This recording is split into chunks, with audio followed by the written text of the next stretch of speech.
Hi hello welcome to post 360. నేను మీ మురళీ రాపల్లి. మీరు ఎప్పుడన్నా అదుగో పులి పులి పులి పులి పులి పులి పులి పులి ఇది తోక తోక తోక తోక తోక తోక తోక తోక అని ఎప్పుడు నిన్నారా? ఎవడో అదుగో పులి అనగానే ఇక్కడ ఇంకో తోక ఇదిగో ఎక్కడుంది అంట.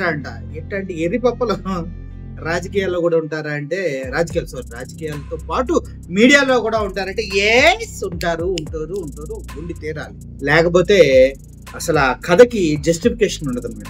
ఈ కథ నేను ఇప్పుడు ఎందుకు చెప్తున్నా అంటే జగన్మోహన్ రెడ్డి గారు లిక్కర్ కుంభకోణం 3,000 కోట్లు అనగానే పచ్చ మీడియా అంతా అవునవును దొరికేశాడు.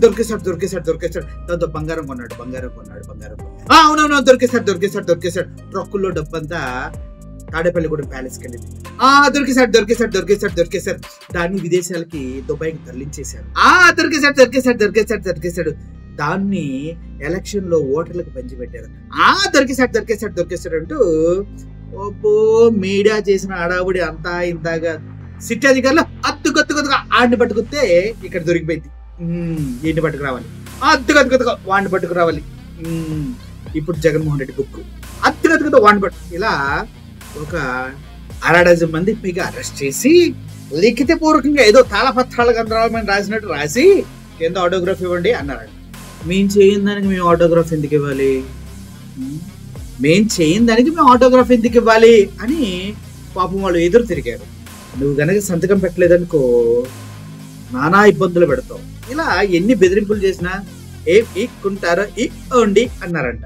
అంటే మీకు తెలుసు కదా, పీక్కుంటారో పీక్కోండి అన్నారంట. ఆ తర్వాత ఇంకేంది, కేసీరెడ్డిని అరెస్ట్ చేశారు. మొత్తం కక్కేశాడు జగన్ అరెస్ట్. మసూదన్ రెడ్డిని అరెస్ట్ చేశారు. అయిపోయింది, ఇంకేం లేదు. మొత్తం వచ్చిన ఐఏఎస్ ఐపీఎస్లు ధనంజయ రెడ్డి అయిపోయింది అంటూ వీర విన్యాసాలు. ఇంకా పచ్చ మీడియా వాళ్ళైతే ఇంకొద్దిసేపట్లోనే జగన్మోహన్ రెడ్డిని అరెస్ట్ చేస్తున్నారు. ఇంటి దగ్గర మోకరించిన సిట్ అధికారులు, పోలీసులు బేడీలతో సిద్ధంగా ఉన్నారు. జగన్ తో పాటు భారతి గారిని కూడా అరెస్ట్ చేస్తారంట. అసలు కీలక సూత్రధారి భారతీయే. డబ్బుల్ని పంపించడంలో కీలక పాత్ర వహించింది ఎవరు అంటూ social media, main stream media, yellow media చేసిన అడవుడి అంతా కాదు.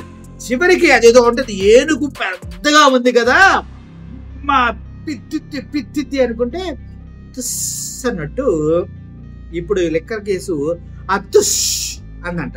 భయ్యా ఏంటి ఈ వీడియో ఎంత ఎటకరంగా చేస్తున్నావు అంటే మరి అంతే కదన్నా. 60 మందికి పైగా అరెస్టులు, మాజీ ముఖ్యమంత్రి జగన్మోహన్ రెడ్డి పైన అభియోగాలు, డబ్బుల్ని దుబాయ్కి తరలించారంటూ ఫస్ట్ చెప్పారు. తర్వాత ఇంట్లోనే దాచారంటూ తర్వాత చెప్పారు. బంగారం కొన్నారంటూ చెప్పారు. దాన్ని హవాలా చేశారు అని చెప్పారు. తర్వాత దాన్ని తీసుకొని వెళ్ళి ప్రజలకు పంచారు అని చెప్పారు. ఇన్ని చెప్పి ఇప్పుడు ఏం చేస్తున్నారంటే సిట్ అధికారులు అరెస్ట్ చేసిన అందరికి నార్కో అనాలిసిస్ టెస్ట్ చేయాలంటూ ప్రతిపాదన పెట్టబోతున్నారంట కోచమంతో. ఆ ప్రతిపాదన పెట్టిన వెంటనే వాళ్ళంతా కూడా నార్కో అనాలిసిస్ టెస్ట్ చేస్తారు. అంటే ఇప్పటి వరకు వీళ్ళు ఎటువంటి నిజాన్ని అంటే ఎటువంటి అబద్ధాన్ని చెప్పలేదు. అసలు ఆ ముడుపులన్నీ ఎవరికి చేరినాయో అన్న విషయాన్ని చెప్పట్లేదు. ఆ కీలక సూత్రధారి ఎవరన్నది వీళ్ళతో చెప్పించాలి. అంటే ఏంటి, సిట్ అధికారులు ఆ కీలక సూత్రధారి అతనే వేరే వ్యక్తిని ఫిక్స్ అయ్యారా జగన్మోహన్ రెడ్డి అని. ఇప్పుడు నార్కో అనాలిసిస్ టెస్ట్ కి తీసుకెళ్తారంట. నార్కో అనాలిసిస్ అంటే మనకి మార్ఫీ ఏదో ఇచ్చేసి ట్రాన్స్ లో ఉండగా చెప్పు ఎవరు, ఎక్కడ, ఎంత, బంగారం ఎక్కడ అని అడుగుతారు. అలా అడిగిన తర్వాత అవన్నీ కోర్టులో సబ్మిట్ చేస్తారంట. అవన్నీ కోర్టులో సబ్మిట్ చేసినా కోర్టు వాటిని యాక్సెప్ట్ చేయదంట. మళ్ళీ వీళ్ళే ఒప్పుకోవాలంట. అసలు అన్నిటికన్నా ముఖ్యం ఏంటంటే నార్కో అనాలిసిస్ టెస్ట్ చేయించుకోవడానికి ఎవరైతే వీళ్ళు ముద్దాయిలుగా నిందితులుగా చెప్పబడుతున్నారో వాళ్ళు ఒప్పుకోవాలి. ఫస్ట్ వాళ్ళు ఒప్పుకోవాలి. వాళ్ళు ఒప్పుకుంటారా? వాళ్ళు ఒప్పుకోరు. ఎందుకంటే వాళ్ళు ఎట్టి పరిస్థితుల్లో జగన్మోహన్ రెడ్డి గారి పేరు తీయరు. ఎందుకంటే ఆయన పేరు లేదు కాబట్టి. నెంబర్ 2, జగన్మోహన్ రెడ్డి గారు క్లియర్ గా చెప్పారు అందరితో డబ్బులు ఎందుకు తీసుకున్నారు, అందరి దగ్గర డబ్బులు ఎందుకు తీసుకున్నారు, ఆ లిక్విడ్ క్యాష్ ఎందుకు తీసుకున్నారు అని అడుగుతూ ఉంటే చెప్పుతూ కొట్టినట్టుగా లిక్విడ్ క్యాష్ ఎదురా ఎర్రి పప్పలారా. అక్కడ సిస్టమ్ లో క్యూఆర్ కోడ్ స్కాన్ అవుతుంది. క్యూఆర్ కోడ్ స్కాన్ అయినప్పుడు ఎంత బిల్ అనేది వస్తుంది. ఆ బిల్లు పే చేస్తేనే ఎంటర్ కొట్టేవాడు ఆ బాటిల్ ఇస్తాడు. ఆ లెక్కను చూసుకుంటే సిస్టమ్ లో డేటా అంతా అవైలబుల్ ఉందిరా, దానికి మళ్ళీ డబ్బులతో పే చేసావా, స్కానర్లు పెట్టావా అని ఎర్రిపప్ప లాజిక్ లేదురా, పెచ్చనాయాలరా చదువుకోండిరా అంటూ జగన్మోహన్ రెడ్డి గారు చెప్పారు. ఇప్పుడు క్యూఆర్ కోడ్ స్కాన్ చేశాడు, దానికి పే చేశాడు, పే చేసినట్టు వచ్చింది. ఇప్పుడు అది డేటా సేవ్ అవుతుందా లేదా, సిస్టమ్ లో సేవ్ అవుతుందా? మరి దాంట్లో లిక్విడ్ క్యాష్ పే చేస్తే ఏంటి, నువ్వు స్కానర్ తో పే చేస్తే ఏంటి, అసలు గోల్డ్ కాయిన్లు ఇస్తే ఏంటి, పెద్ద మ్యాటర్ అది కాదు కదా. మరి ఈ మాత్రం లాజిక్ తెలియకుండా సో కాళ్ళు ఊళ్ళో పెళ్లికి కుక్కల హడావుడు చేసే ఎల్లో మీడియా జగన్మోహన్ రెడ్డి అరెస్టుకు రంగం సిద్ధం, లిక్కర్ కేసులో దొరికిపోయాడు, అక్కడెక్కడో ఢిల్లీలో కేజ్రీవాల్ దొరికాడు, తెలంగాణలో ఈఎంఐ దొరికింది, మన ఆంధ్రలో జగన్మోహన్ రెడ్డి దొరికాడు అంటూ సొటార కబుర్లు చెప్పారు. సో ఈ నార్కో అనాలిసిస్ పరీక్షలు అనగానే మనకు గుర్తొచ్చేది ఏంటి, వాళ్ళేమో ఒప్పుకోలేదు, వీళ్ళకేం దొరకలేదు కాబట్టి నార్కో అనాలిసిస్ అంటూ ఏదో మాట్లాడుతూ ఉన్నారనేది మనం అర్థం చేసుకోవాలి. అంటే ఇప్పటి వరకు వీళ్ళు చేసిన హడావుడి, చేసిన అభియోగాలు, కేసు ఇన్వెస్టిగేషన్ అంతా శూన్యం. ఆల్రెడీ ఇది స్టార్ట్ అయినప్పుడే లోకల్ కోర్టులు చెప్పడం జరిగింది, ఒకవేళ ఇది రాజకీయ కక్షతో మీరు చేస్తున్నదని ప్రూవ్ అయితే మాత్రం తీవ్ర పరిణామాలు ఎదుర్కోవాల్సి ఉంటుంది.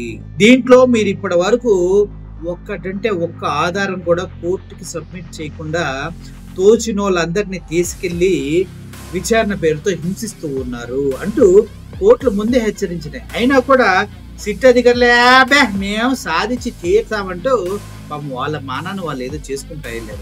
మొత్తానికి అటొచ్చి ఇటొచ్చి లిక్కర్ కేసు అనేది ఏమీ లేదు, అంత తుస్ అని తేలింది. గతంలో చాలా కేసులు జగన్మోహన్ రెడ్డి గారి పైన పెట్టిన వాటిలాగే ఇది కూడా ఒక అసత్య ప్రచారంతో కూడుకున్నటువంటి ఇబ్బంది పెట్టే కార్యక్రమంలో తీసుకొచ్చినటువంటి ఒక ఫేక్ కేసు అనేది తేట తెల్లమవుతూ ఉంది. అందులో ఎటువంటి సందేహం లేదు.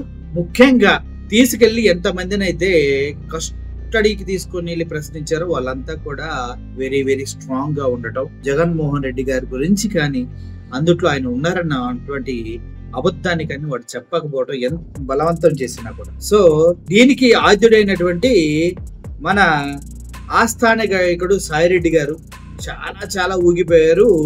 కూటమి ప్రభుత్వానికి ఈ విషయంలో తాను చేసిన ఉపకారం అంతా ఇంత కాదు, ప్రోపగాండాల్ని ప్రబలించటంలోను, ఆ రోజు సిట్ అధికారుల విచారణకు వెళ్లే ముందు ఆయన టీడీపీ వాళ్ళని కలవటంలోను, చివరికి జగన్మోహన్ రెడ్డి గారికి వెన్నుపోటు పడవటంలోనూ సాయిరెడ్డి అనే వ్యక్తి కీలక పాత్ర పోషించాడు అంటంలో ఎటువంటి సందేహం లేదనిపిస్తుంది. ముఖ్యంగా ఇప్పటి వరకు జరిగిందంతా ఒక ఎత్తు, ఇకపైన జరగబోయేదంతా ఒక ఎత్తు. జగన్మోహన్ రెడ్డి నిర్దోషిగా ప్రజల ముందుకు గర్వంగా వస్తూ ఉన్నాడు. ఎవడు ఆయన్ని టచ్ చేయలేని స్థాయికి ఎదుగుతున్నాడు. ఎన్ని కేసులు పెడితే అన్ని కేసుల్లో నిర్దోషిగా బయటకు వచ్చి కూటమి ప్రభుత్వానికి తన సత్తా ఏంటో చూపిస్తూ ప్రజలందరికీ నా క్యారెక్టర్ ఇదని నిదర్శనంగా నిలబెడుతూ జగన్మోహన్ రెడ్డి రోజు రోజుకి తనను తాను బలపరుచుకుంటూ గొప్ప నాయకుడిగా ఎదుగుతున్నాడు అనేది మాత్రం వాస్తవం.